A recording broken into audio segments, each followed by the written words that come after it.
आजुए के गइल फेरू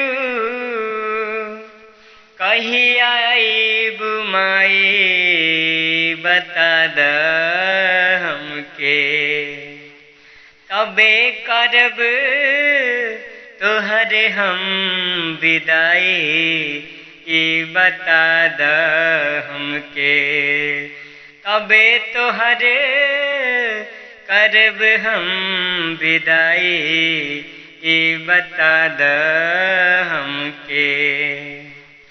9 दिन रहलू माई मन हर साइल 9 दिन रहलू माई मन हर साइल सुन के विदाई के बतिया आँख भर आइल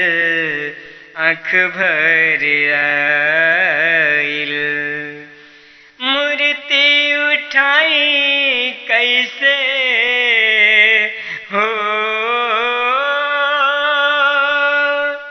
मूर्ति उठाई कैसे अवतार बता द हमके कैसे करी तोहरे हम विदाई बता द हमके। जाने कहाँ चल जइबू कवने नगरिया जाने कहाँ चल जइबू कवने नगरिया जन बिसरइहा हमके सुनिला मयरिया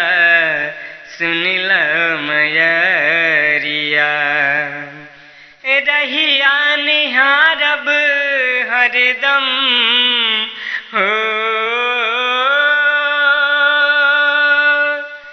रहिया निहारब हरदम अखिया बिछाई बता द हमके कैसे करी तोहर हम विदाई बता द हमके।